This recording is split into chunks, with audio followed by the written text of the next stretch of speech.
Good morning students. अपना आज का टॉपिक है इलेक्ट्रॉनिक ऊष्मा चालकता।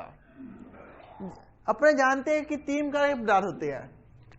सबसे पहले होता है चालक, फिर अर्धचालक और फिर कुचालक। ये तीन प्रकार के पदार्थ होते हैं और इनकी डेफिनेशन अपने बच्चों से पढ़े आ रहे हैं और लगभग सबको ही पता होगा इनकी डेफिनेशन। तो अपनी डेफिनेशन की बात ना करके अपने टॉपिक पर आते हैं। अपने टॉपिक है ऊष्मा चालकता, मतलब ऊष्मा किस से प्रवाह ज्यादा हो रहा है, कितना प्रवाह हो रहा है, कैसे होता है प्रवाह, किसके कारण होता है। अपने जानते पदार्थ के अंदर दो प्रकार की चीजें होती है। कोई भी पदार्थ है उसके अंदर किसी भी चीज का संचरण हो रहा है तो दो पदार्थ से होता है, एक तो इलेक्ट्रॉन के कारण, एक फोटोन के कारण। कोई पदार्थ है, कोई मटेरियल है, उस पर जो भी अपने पास ऊष्मा का संचरण होएगा या किसी चीज का संचरण हो रहा है तो दो प्रकार से होता है, एक तो इलेक्ट्रॉन के कारण, एक फोटोन के कारण। इसी चीज का डेफिनेशन अपने कर देंगे, इसी चीज का विवरण में पूरा करेंगे। तीनों पदार्थों पर इसका अलग अलग इफेक्ट पड़ता है। चालक में किसी इलेक्ट्रॉन ज्यादा होएगा, अर्धचालक में अलग प्रकार से होगा, कुचालक में अलग प्रकार से होगा। तो अपने इस बात ही करेंगे कि जो ऊष्मा का चालन है, अपने टॉपिक के नाम से पता चल रहा है, अपना टॉपिक किस पर है, इलेक्ट्रॉनिक ऊष्मा चालकता। मतलब मेन अपना फोकस किस पर रहेगा, ऊष्मा पर रहेगा। तो ऊष्मा का चालन है वो किसके कारण है, इलेक्ट्रॉन के कारण है या फोटोन के कारण है या दोनों कारण है या दोनों के कारण है, बट किसके कारण ज्यादा है, किसके कारण कम है, कौन सा टेम्परेचर ज्यादा है, कौन सा टेम्परेचर कम है, अपने इस बारे में डिस्कस करेंगे। तो अपने सबसे पहले लेते हैं हमने चालक। तो चालक के अंदर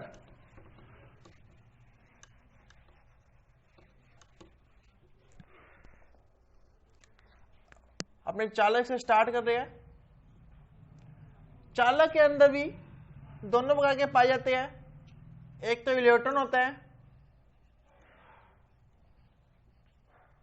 एक अपने पास फोटोन होता है।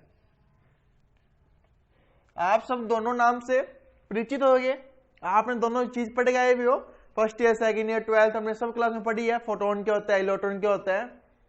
फोटोन जो होल होता है उसमें फोटोन होता है, इलेक्ट्रॉन हम जानते ही है, बचपन से पढ़ गए इलेक्ट्रॉन। तो चालक के अंदर दोनों प्रकार के पदार्थ होते हैं, इलेक्ट्रॉन भी होता है, फोटोन भी होता है, और इन दोनों के कारण ही ऊष्मा का प्रभाव होता है।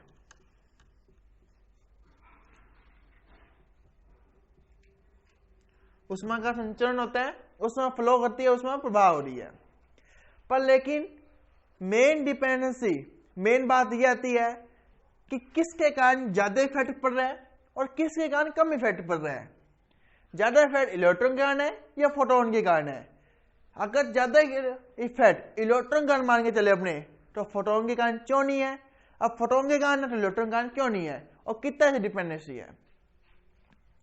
तो अपने मैं बात करते हैं अपने इसकी डिपेंडेंसी में। तो इलेक्ट्रॉन के कारण फोटोन से हमेशा ऊष्मा का संचरण ज्यादा होता है, इलेक्ट्रॉन ज्यादा ऊष्मा संचरित करती है फोटोन के तुलना में। ये किस में होना चाहिए, अपने ओनली फॉर चालक की बात कर रहे हैं, ना कुचालक की ना अर्धचालक की। कुचालक अर्धचालक में अलग कंडीशन होती है, सिर्फ चालक में कंडीशन है कि जो ऊष्मा का संचरण करेगी वो इलेक्ट्रॉन ज्यादा करता है फोटोन की तुलना में। और देखो जो टोटल ऊष्मा का संचरण होता है वो दोनों के योग के बराबर होता है, इलेक्ट्रॉन प्लस फोटोन दोनों के योग के बराबर होता है। मान लो किसी भी पदार्थ के अंदर 100% ऊष्मा का संचरण हो रहा है, तो इन दोनों में डिपेंडेंसी इतनी होती है कि इलेक्ट्रॉन के कारण तो 60% होगा और फोटोन के कारण 40% होगा। इतना डिपेंडेंसी होती है। इलेक्ट्रॉन हमेशा इसके 10 से 2 गुना होता है, मतलब 100 गुना उसका ज्यादा गुना में चलता है। तो जो इलेक्ट्रॉन के कारण ज्यादा होगा लगभग 10 की 2 फोटोन के कारण से, ये इसमें तुलना होता है, दोनों में संबंध होता है। मतलब चालक पदार्थ के अंदर जो भी ऊष्मा का संचरण होएगा, ऊष्मा हीट टेम्परेचर उसकी जो तुलना है तो उष्मा हज्य पदार्थ में होती है। आपने देखा हो ना, लोहा को गर्म करते हैं अपने, लोहे का कोई सरिया ले ले अपने, मान लें कि लोहे का सरिया ले आइए,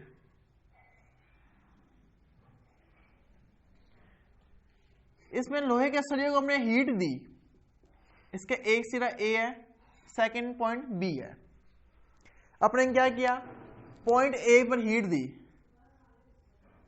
इसको गर्म करा, कर दिया गर्म। पर अपने देखते हैं हीट किसको दे रहे हैं, अपने पॉइंट ए को हीट दे रहे हैं, लेकिन पॉइंट बी भी गर्म हो जाता है, उसको भी हीट मिल जाती है।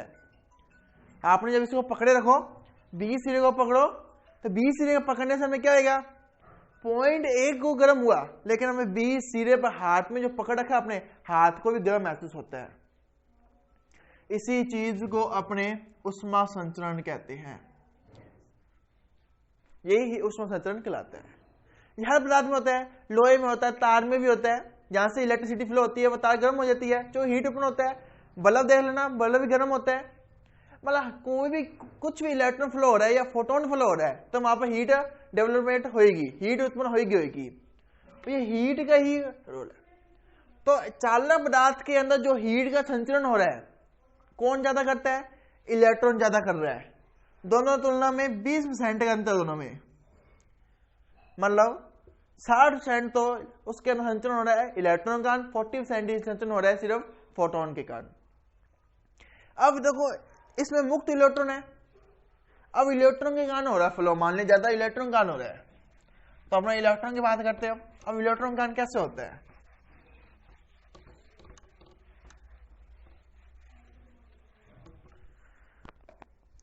तो इलेक्ट्रॉन में, इलेक्ट्रॉन कोई भी पदार्थ है उसके अंदर मुक्त होएंगे, फ्रीडम मिली भी होगी इसको, जो भी चालक पदार्थ कहलाएंगे। अगर फ्रीडम नहीं होगी तो वो कुचालक पदार्थ हो जाएगी, क्योंकि वो एक दूसरे संचरण नहीं कर पाए, संचरण नहीं कर देते वहां से अपने हीट उत्पन्न नहीं होगी, हीट होती है पर उसमें इलेक्ट्रिसिटी फ्लो नहीं होती है, तो इसमें हीट इतना होती है तो अपने नाम आता मान लेते हैं ना, नामूली से। इसलिए इसमें क्या होता है, इलेक्ट्रॉन कैसे होते हैं, मुक्त होते हैं, बिल्कुल फ्रीडम होती है इलेक्ट्रॉन को।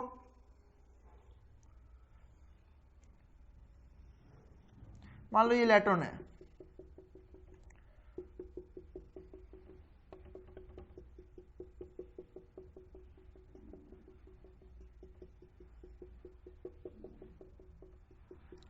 इलेक्ट्रॉन माना। अब इसे कंडीशन क्या है, देखो टेम्परेचर है, टेम्परेचर दो प्रकार के होएंगे, एक हाई टेम्परेचर होएगा, एक लो टेम्परेचर। अब T1 T2 मान लेते हैं, हाई लो छोड़ो, मान लो इसका टेम्परेचर कम है, इसका ज्यादा है, मतलब T2 का टेम्परेचर T1 से ज्यादा है। यहां मान लिया हमें T2 है, यहां मान लिया T1 है। अपन इसको एग्जाम्पल समझते हैं। आप छत पर खड़े हो, मान लो कि आप एक रूफ पर खड़े हो, किसी चीज की रूफ है, वहां से बॉल को छोड़ते हो। आप बॉल को ऊपर छोड़ो या नीचे छोड़ो, मान लो कि आप बॉल ऊपर करके छोड़ रहे हो तो ये बॉल कहाँ आएगी, नीचे ग्राउंड फ्लोर पे आएगी, ग्राउंड पर आएगी। और आप बॉल ऐसे छोड़ रहे हो तो भी कहाँ आएगी, ग्राउंड पर ही तो आएगी। मतलब आप बॉल को ऊपर से नीचे ही आएगी ना, आप कहीं से छोड़ लो, ऊपर करके छोड़ लो, नीचे करके छोड़ लो। इसका मतलब क्या है कि कोई भी जो बॉल थी, बॉल ने जो अपने डिस्टेंस क्लियर करी, डिस्टेंस कैसे करी, हाई टू लो की तरफ करी, हाइट से नीचे की ओर आई, हाई पर थी बॉल, हाई से कहाँ गई, लो पर। तो अपने ऐसे होता है, ऊपर से वेस्ट नीचे आती है, यूं तो है नहीं, ग्राउंड फ्लोर की ओर नीचे करके छोड़ोगे आप ऊपर चली जाएगी। ऐसे देखा, रूफ पर छोड़ी, ऊपर छोड़ी, ऊपर चलेगी, आई तो ग्राउंड फ्लोर पे, बिल्कुल समतल पर आई ना, वहीं जाके टकराई दोनों, जहां पर नीचे फेंका तो ही मैं टकराई, ऊपर फेंका तो ही मैं टकराई। मतलब ऊपर से नीचे आई, मतलब ज्यादा से कम की ओर गति करती कोई वस्तु, तो वही चीज इसके अंदर होगी। इलेक्ट्रॉन वहीं फ्लो करेगा जहां टेम्परेचर ज्यादा से कम की ओर, मतलब इलेक्ट्रॉन की फ्लो कैसे होगा, T2 से T1 की ओर होगा। मतलब इलेक्ट्रॉन फ्लो कैसे करेंगे, ज्यादा टेम्परेचर से कम टेम्परेचर की ओर फ्लो करेंगे, T2 से T1 की ओर फ्लो करेगी वो। तो इसके अंदर सिर्फ वही मुक्त इलेक्ट्रॉन लिया जाता है जिसकी फर्मी ऊर्जा हर कोई मुक्त इलेक्ट्रॉन इसके अंदर नहीं ले जाता अपने पास, इस पूरे पदार्थ के अंदर बहुत सारे मुक्त इलेक्ट्रॉन होंगे, लेकिन सिर्फ वही हीट कंडक्टिविटी करते हैं, वही ऊष्मा संचित करते हैं जिनकी ऊर्जा फर्मी ऊर्जा EF के लगभग होती है। ये जो पट्टी अपने को, ये ब्लू कलर वाली पट्टी जिसमें मैं ब्लैक मार्कर चला रहा हूं इसके ऊपर, इस पट्टी EF मानी जो ये पट्टी है, इस पट्टी के बराबर जिनकी ऊर्जा होगी या लगभग इससे आगे पीछे होगी, थोड़ी मामूली सी कमी हो सकती है, इस पट्टी के बराबर जो ऊर्जा होगी वो ही इसको ऊष्मा संचरण में भाग लेगी, वही चालक के मुक्त इलेक्ट्रॉन काम आएंगे। तो इसी दिशा क्या होगी, यहाँ पर कोई इलेक्ट्रॉन है तो इधर जाएगा, अगर यहाँ इलेक्ट्रॉन तो इधर भी जा सकता है, क्यों, यहाँ से टकरा के वापस उधर ही जाएगा ना, दीवार आ गई, दीवार टकरा के उधर ही जाएगा। तो वैसे इसकी फ्लो कैसे होगा, हाई टेम्परेचर से लो टेम्परेचर की ओर होगा, ना कि लो से हाई, T2 से T1 की ओर होगा। अब इसमें ऊष्मा संचरण हो रहा है, तो ऊष्मा संचरण गुणांक का एक फॉर्मूला होता है, अपने इस फॉर्मूला का डेरिवेट करते हैं। जो ऊष्मा संचरण गुणांक का फॉर्मूला इलेक्ट्रॉन के कारण, आपने फोटोन को बिल्कुल छोड़ दिया, इलेक्ट्रॉन की बात करते हैं। तो ऊष्मा संचरण गुणांक इलेक्ट्रॉन के कारण कितना होगा, 1/3 CV electron VF lambda F। CV electron, electron का पदार्थ है ये CV।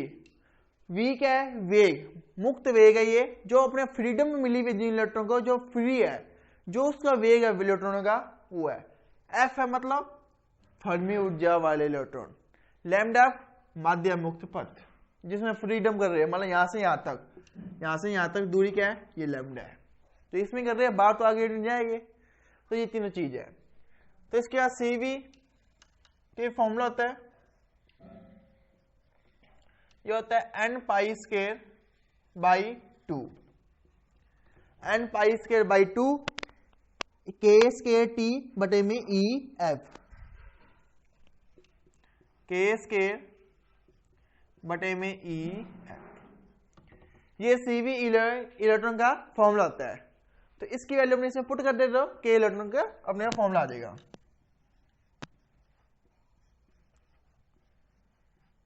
n π² K² बटे में EF VF लैम्डा F। ये हो गया, इसको थोड़ा सा सोल्व कर लो। n π² बटे में 6, ये कांस्टेंट है, K² VF लैम्डा F बटे में EF गुना में T, मतलब K किसके समानुपाती आ गया, इलेक्ट्रॉन वाली चीज के समानुपाती K आ रहा है, लेकिन इसका एक इफेक्ट होता है कि ये इसके समानुपाती नहीं होएगा, मतलब जो ऊष्मा संचरण हो रहा है वो ताप पर निर्भर कर रहा है। इस फॉर्मूले हिसाब से, अपने जो फॉर्मूला आया है इसके हिसाब से देखो समानुपाती है,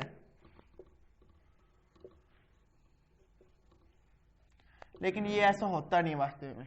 देखो क्यों नहीं होता, अपने पास एक τF आएगा जो होता है VF बॉन्ड में EF होता है, ये τF होता है, VF बॉन्ड में EF। जो τF होता है वो 1/T होता है, मतलब टेम्परेचर के व्युत्क्रमानुपाती होता है। तो ये τF 1/T और या T तो एक दूसरे कैंसिल आउट कर देंगे, इसलिए K इलेक्ट्रॉन टेम्परेचर पर डिपेंड नहीं करता, कोई भी टेम्परेचर हो ऊष्मा का संचरण होगा, जरूरी नहीं है उसके लिए इतना ही होना चाहिए, रूम टेम्परेचर होना चाहिए, 0 डिग्री नहीं होना चाहिए या 4 डिग्री नहीं होना चाहिए, ऐसी कोई कंडीशन नहीं है।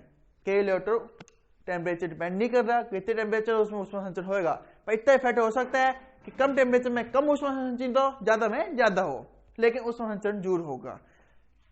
फॉर्मूले दार से अपना समानुपाती आ रहा है, लेकिन वास्तव में क्यों नहीं होता, जो ये τF है वो समानुपाती 1/T होता है या व्युत्क्रमानुपाती T का होता है, तो T से T कैंसिल आउट हो जाएगा, इसलिए इसको समानुपाती नहीं होता। तो ये था अपने इलेक्ट्रॉनिक ऊष्मा चालकता।